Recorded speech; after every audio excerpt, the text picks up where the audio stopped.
कि कैसा ये हादसा है मेरी जिंदगी के साथ, कैसा ये हादसा है मेरी जिंदगी के साथ, मैं हूं किसी के साथ, मेरा दिल किसी के साथ।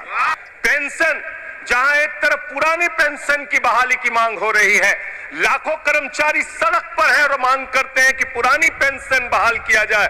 इस सरकार ने पेंशन का बजट 5.20% से घटाकर 5.04% करने का काम किया।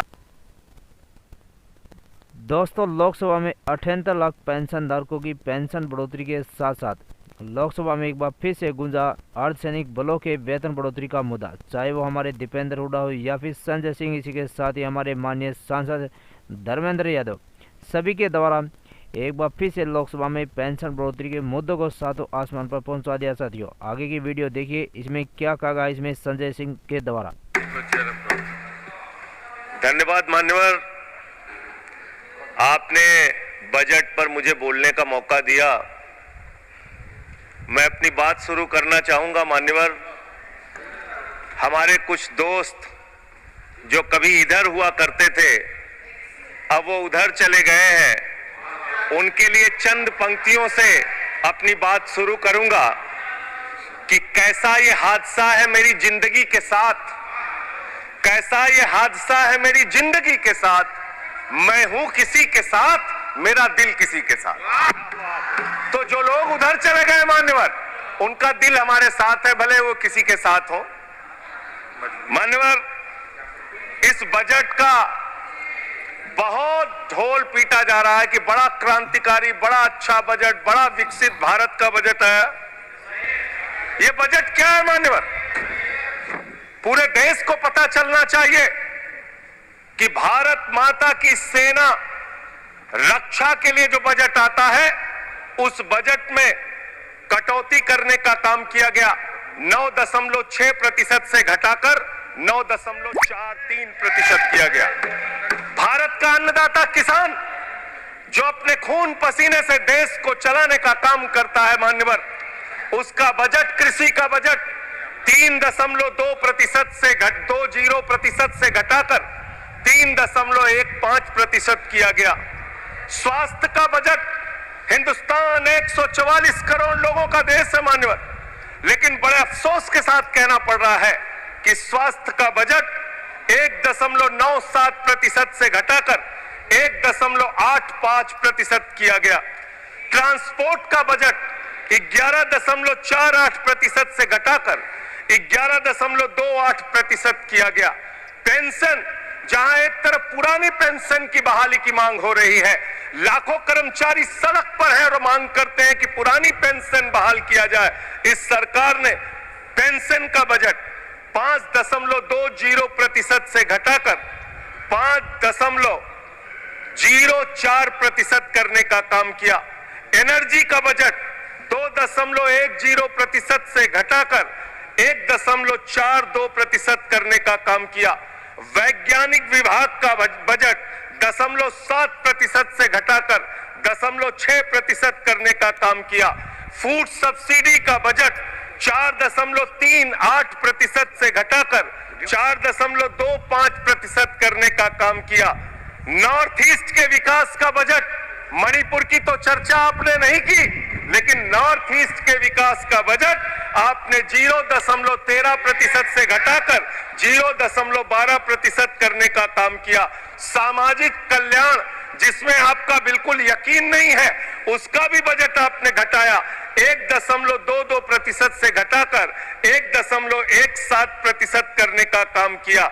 आपने फर्टिलाइजर का, खाद का बजट 3.88 से घटाकर 3.4% करने का काम किया और फूड सब्सिडी आपने घटाने का काम किया। ये है आपके विकसित भारत के खोखले बजट की सच्चाई। हर वर्ग को आपने चोट पहुंचाने का काम किया मान्यवर। आप कहते हैं आज दुनिया की 5वीं बड़ी अर्थव्यवस्था है, 5वीं बड़ी अर्थव्यवस्था है। अरे ये तो सच्चाई बताइए कि ये 5वीं बड़ी अर्थव्यवस्था किसके लिए है? आपने चंद पूंजीपतियों का, 16 लाख करोड़ रुपए माफ किया। ये इस देश की सच्चाई है। आपने 16 लाख करोड़ रुपए पूंजीपतियों का माफ किया। आपने 14 देश के प्रधानमंत्रियों ने जितना कर्जा लिया उससे दोगुना कर्जा अकेले आपकी सरकार ने लिया। आपने 150 लाख करोड़ रुपए कर्जा लेने का काम किया, देश को कर्ज में डुबाने का काम किया। मान्यवर, मैं बताना चाहता हूं इस सरकार से किन किन वर्गों को उम्मीद थी। इस सरकार से उम्मीद थी देश के अन्नदाता किसानों को कि आप एमएसपी दोगुना करेंगे। आपने एमएसपी दोगुना नहीं की, आपने किसानों की फूड सब्सिडी का काटने का काम किया, फर्टिलाइजर सब्सिडी काटने का काम किया, कृषि क्षेत्र को देने वाले बजट को खत्म करने का काम किया। बेरोजगारों को उम्मीद थी, 10 साल में आपने कहा था मान्यवर 20 करोड़ नौकरियां देंगे, 20 करोड़ नौकरियां आपने नहीं दी। फिर नौजवानों ने कहा नौकरी दो, नौकरी दो। फिर आपने कहा पकौड़ा तल लो, पकौड़ा तल लो। फिर आपने कहा पान की दुकान लगा लो, पान की दुकान लगा लो। फिर आपने कहा 4 साल की नौकरी कर लो, सेना में 4 साल की नौकरी। मैं मान्यवर आपके माध्यम से भारत के प्रधानमंत्री से बड़ी विनम्रता पूर्वक पूछना चाहता हूं, देश के प्रधानमंत्री को 73 साल की उम्र में तीसरी बार प्रधानमंत्री बनना है, लेकिन किसान का बेटा नौजवान सेना में 4 साल की नौकरी करेगा। ये भेदभाव क्यों है? मैं पूछना चाहता हूं मान्यवर, आपके माध्यम से इस सरकार से जानना चाहता हूं अगली योजना क्या आएगी आपकी। आप कह रहे हो इंटर्नशिप योजना, ट्रेनिंग योजना, 5,000 रुपए की ट्रेनिंग ले लो, 5,000 रुपए की ट्रेनिंग ले लो। मान्यवर 5,000 रुपए की ट्रेनिंग 500 बड़ी कंपनियों में आप देंगे। मुझे भारत की 100 कंपनियां आप बता दीजिए जिसमें एक कंपनी में आप 4,000 ट्रेनी रख सकते हैं। एक कंपनी बता दीजिए जिसमें आप 4,000 प्रशिक्षु आप रख सकते हैं ट्रेनिंग के तौर पे। ये भी आपका आंकड़ा सिर्फ एक जुमला है, इसके अलावा कुछ नहीं है। अब मुझे लगता है एक ही योजना बाकी रह गई है मान्यवर, वो योजना है कि हमारी भारत की सरकार, आदरणीय नरेंद्र मोदी जी की सरकार अगली योजना लेके आएगी कि इस देश के नौजवानों को मुफ्त में 5 करोड़ कटोरा बांटा जाएगा। भीख मांगो योजना, भीख मांगो योजना लाने का काम ये लोग करेंगे। मान्यवर, इस देश में आपने अर्थव्यवस्था को लेकर कहा पांचवी बड़ी अर्थव्यवस्था है। वो 5वीं बड़ी अर्थव्यवस्था का लाभ किसको मिल रहा है?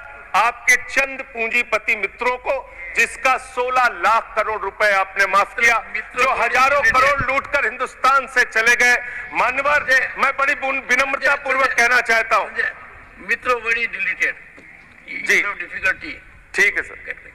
मान्यवर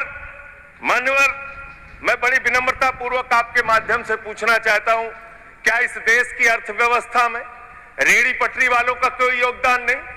जो 10 करोड़ रेहड़ी पटरी वाले पूरे देश में हैं, उनका कोई योगदान नहीं है क्या मान्यवर? वो भी सरकार को टैक्स भरते हैं। आपकी सरकार उनको भी फूटी आंख से देखना नहीं चाहती। आपने रेहड़ी पटरी वालों को कहा अपने नाम के आगे नेम प्लेट लगाओ, अपने नाम के आगे नेम प्लेट लगाओ। हिंदुओं की, मुसलमान, दलितों के पीछे आदिवासी हो, क्या हो ये बताओ। मैं पूछना चाहता हूं आपके माध्यम से सरकार के कहना चाहता हूं मान्यवर, अगर नेम प्लेट लगवाना है तो लगवाइए गले में नेम प्लेट। नीरव मोदी के गले में नेम प्लेट लगवाइए कि 20,000 करोड़ रुपए हिंदुस्तान का वो बाकी है। लगवाइए नेम प्लेट। 10,000 करोड़ रुपए विजय माल्या हिंदुस्तान का बाकी है। लगवाइए नेम प्लेट गले में ललित मोदी के कि 3,000 करोड़ रुपए हिंदुस्तान का लूट के भाग गया। लगवाइए नेम प्लेट मान्यवर।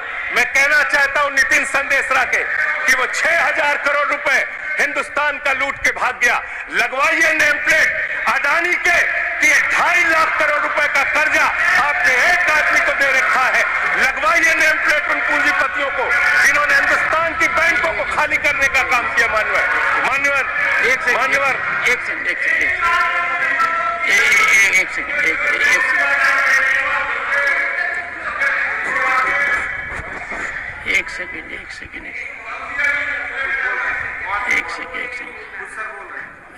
honorable member, and you are a senior person. Sanjay ji, you are a senior person. धारा प्रवाह में आप काफी कुछ कह गए फिगर्स के बारे में, बाकी तो